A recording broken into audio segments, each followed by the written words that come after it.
What's going on, guys? Mdog5. Welcome back to another video. Now, today we are going to be addressing the claims, the numerous claims over the pre-release life cycle of Tears of the Kingdom that have been made, which sort of put the game in a controversial position. Not necessarily controversy, but you know, these claims of Tears of the Kingdom are controversial, if you get what I'm saying. So without any further ado, let's get into it. Now, the first and the biggest one probably is that the game was $70. Now, this was something that took place in February when we were able to pre-order the game, and people were kind of, I want to say, upset, but it was definitely a surprise to most people. It was a surprise to me as well. That the game was $70 instead of $60. But then you have people that were complaining about it, and then they're like, oh, Nintendo released a statement saying that this is the kind of caliber of game that's going to be $70. And then they're like, oh, that's bullshit. You just did it so you could get away with it. Oh, so what does that mean? Your $60 games are going to be not of a good caliber of game, and your $70 games are going to be the good games? Like that. I don't know, that's some real girlfriend energy, like like straw manning, bro. Your relation, not in your relationship, because you could be doing some bullshit too, but like when you have a problem with your girlfriend, 90% of the time, or maybe 80%, I'll say 80% of the time, she's gonna straw man you. And that's exactly what people were doing with this Tears of the Kingdoms. Like, what is a $70 game having to be of like a high caliber? What does it have to do with a $60 game being a low caliber? Like, how is that suggested? I don't know where we even got, I don't know how we even got there. Like, no, just because a game is going to cost $70 and it's of a good caliber, that does not suggest that the $60 games are going to be ass all of a sudden. Like, what? That doesn't even begin to make sense. But anyways, the fact of the matter is that gaming is heading in a direction in which the games are going to start costing $70, right? The AAA games are no longer costing $60, they're costing $70. Let's see, God of War Ragnarok on the PS5 cost $70. Hogwarts Legacy, $70 on next gen. Even ass games like Call of Duty Modern Warfare 2, $70.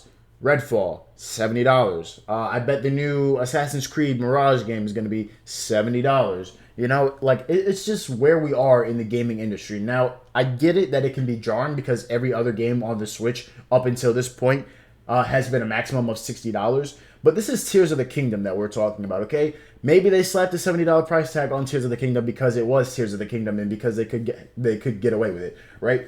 If that's the case, I don't give a fuck. Like, I'll be damned if I'm not playing Tears of the Kingdom by 12:01 a.m. on March 12th, 2023. Okay, I don't know what you guys are doing with your lives, but that's what I'm doing with mine, okay? And I'll be damned if I'd be doing anything else. All right, so if it costs $70, nigga, so be it. And by virtue of it being the sequel to Breath of the Wild deserved to be a $70 game. That was a $70 caliber game, right? Like, it's a $60 game. It's a $70 game that costs $60, okay? So by virtue of Tears of the Kingdom being the sequel to Breath of the Wild, one of the greatest, if not the greatest video games of this generation, of course it's going to be $70. I would expect nothing less. And you're going to be getting your price worth. I mean, I don't think Doug Bowser was lying about that. Like, of course, he probably said it for bullshit reasons, but that doesn't make what he said not true. Okay, and then with that claim out of the way, we're going to move on to the $70 DLC thing. Now, this one obviously fiddled away as we saw the last Tears of the Kingdom trailer last month in April.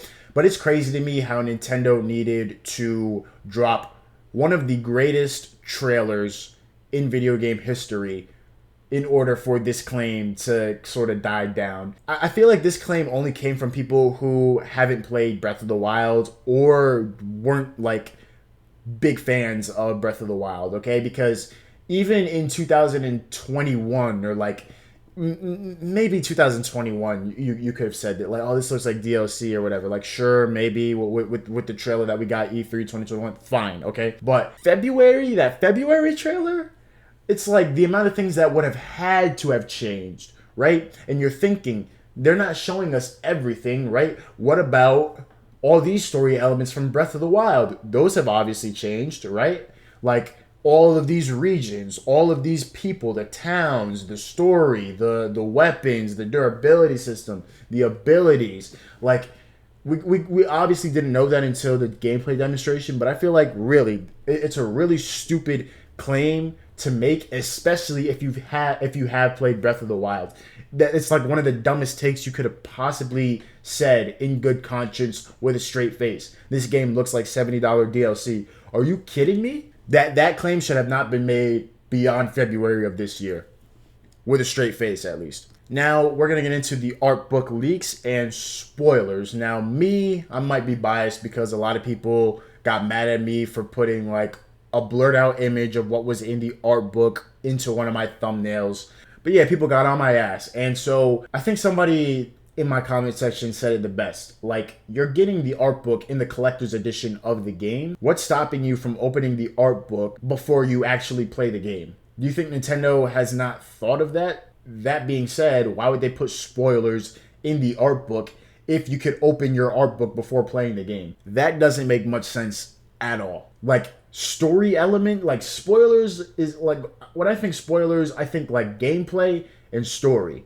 You're not getting any of that in a book. You're obviously going to see things that you've never seen before, like certain enemies, like pictures of like locations, enemies, whatever. But you still have to imply on the changes that were made, because there's nothing like guaranteeing the changes that or how that it's implemented in the actual game, because there's only so much information that you can digest from a picture, right?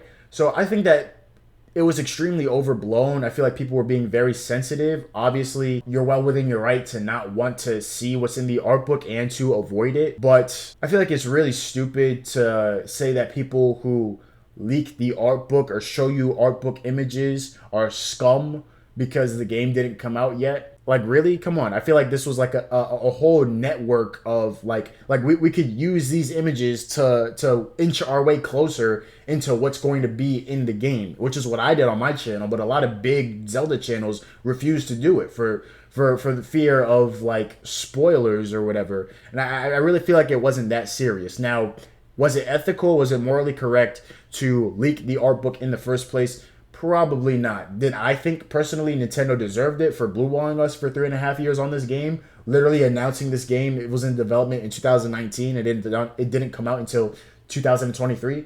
Of course, I felt indifferent towards that fact. I didn't feel for Nintendo. But if I were the person with the art book, obviously I wouldn't leak it on the internet. So yeah, that's just how I feel. Like, you're not scum if you post it without like context, like without a warning, sure.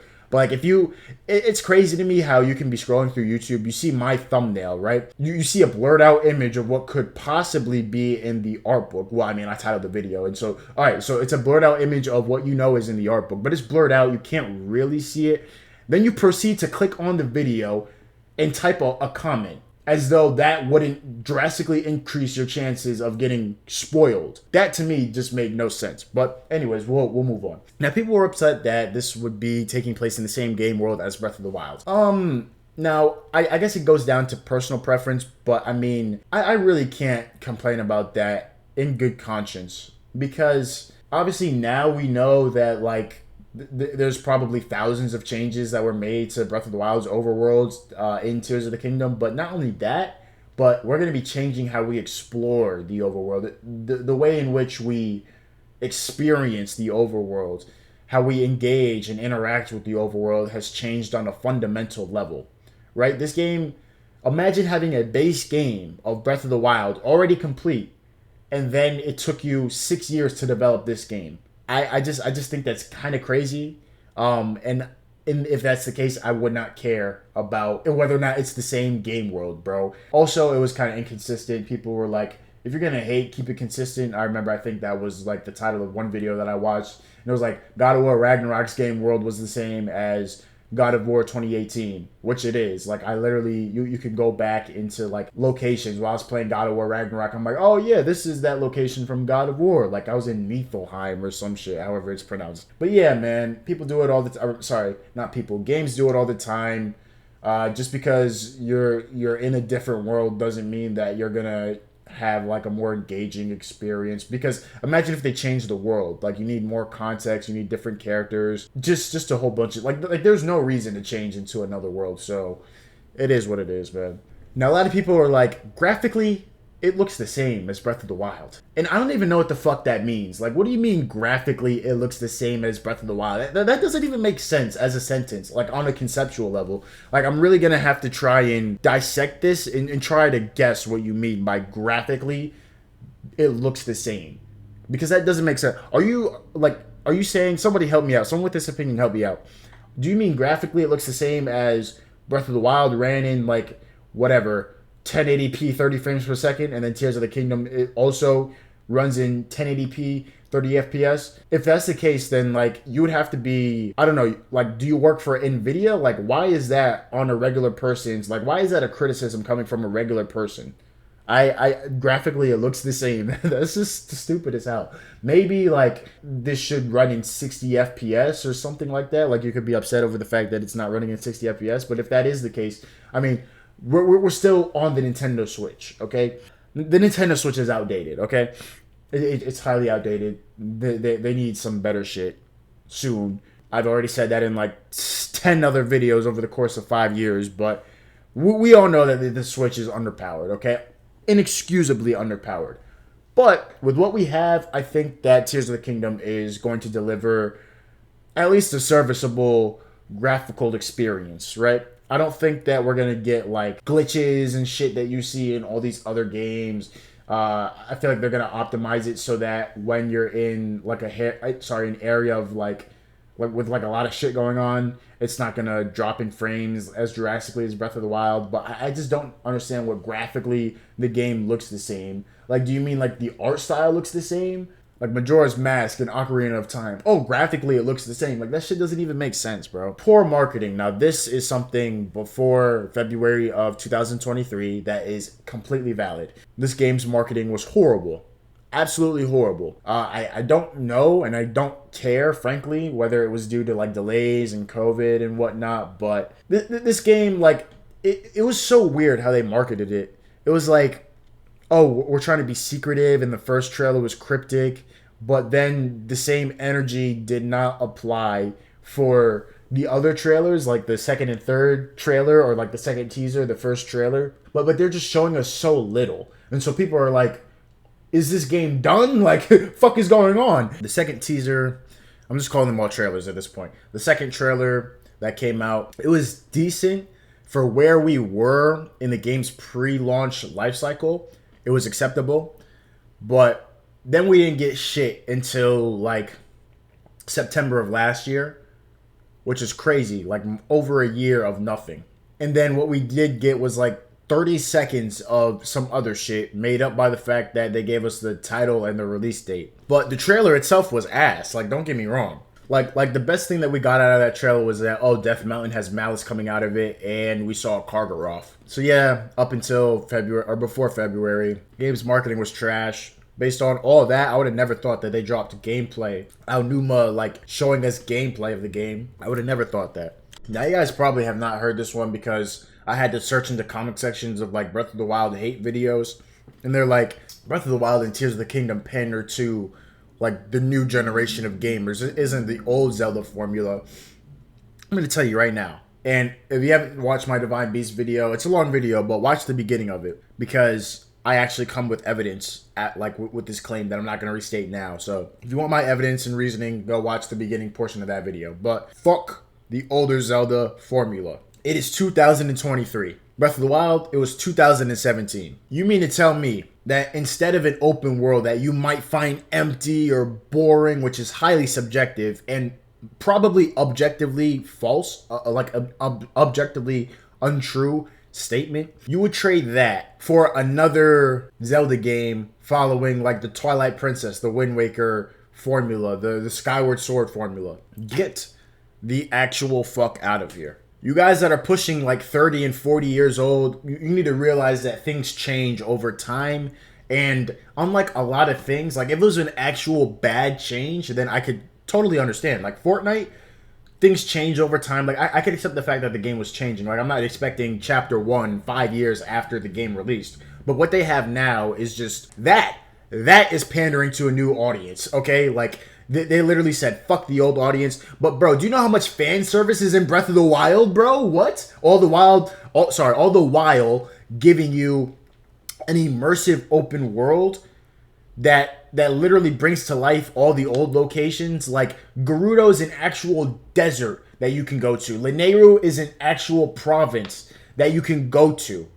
Bro, what? The Pharaon is an actual place where you can go, where you can walk to, where you can have a horse and fucking take your horse to. Are you kidding me? I can't stand people who are like, the old Zelda formula. Oh, the Breath of the Wild story was bad, so we have to put this game in C tier, while fucking A Link Between Worlds is on S tier in their fucking tier list. Are you insane? Are you kidding me? Like as though the older Zelda stories were like more engaging or some shit. Like with no voice acting at all. Okay. Maybe I'll give you like Skyward Sword, Twilight Princess having a better story than Breath of the Wild, but gameplay is just just not even close to Breath of the Wild. And then we're complaining over the fact that these newer Zelda games are pandering to a newer generation, a newer audience. Bro, it's a good change. Things change as time goes on. But this is actually a good change that you're taking for granted because you're like 35 years old and are, for some reason, tied up to the fact that you're playing that like it's not Ocarina of Time or Majora's Mask or Link Between Worlds or like Link's Adventure, the top-down 3D style of Zelda. Like, seriously? Like, this can't be an actual... Like, I'm tired of, like, people talking down on Breath of the Wild because it's an open-world game. Like, seriously, bro? Bro, come on. Like, everybody can have their opinion, obviously. Like, if you like... Like I said in that video, if you like Wind Waker more than you do Breath of the Wild, okay. But, objectively, like, there's nothing wrong with the formula that Breath of the Wild took. You know what I mean? Like, another thing, weapon durability. Like, that's subjective, you know what I mean? It's not objectively a bad thing because what the older Zelda formulas, the Master Sword in the other Zelda games was the end-all be-all weapon. Like, that's the point. And now oh, the Master Sword can run out of durability. This game is bad. Shut the fuck up, bro. And then finally, I'm worried about Tears of the Kingdom. I don't know how many videos are titled this, but it's annoying. Because when you title your video, I'm worried about Tears of the Kingdom, it's insinuating that you're worried about the overall scope of the game. Tears of the Kingdom is the title of the game. I'm worried about Tears of the Kingdom. I'm worried about the game as a whole, right? And then we click on the video like, why are you worried about Tears of the Kingdom? I'm still worried about Tears of the Kingdom. Okay, why are you worried about Tears of the Kingdom? And it's like some micro scale reason for being worried about Tears of the Kingdom. Like, oh, Zelda games have always been bad with their late game difficulty. Breath of the Wild got really easy during their late game, so I don't want that to happen with Tears of the Kingdom. I want Tears of the Kingdom to still retain some difficulty during the late game. So title the fucking video that! Let me be the one to tell you, there's nothing to worry about with Tears of the Kingdom, okay? Whether you believe me or not, you're gonna see on May 12th, alright?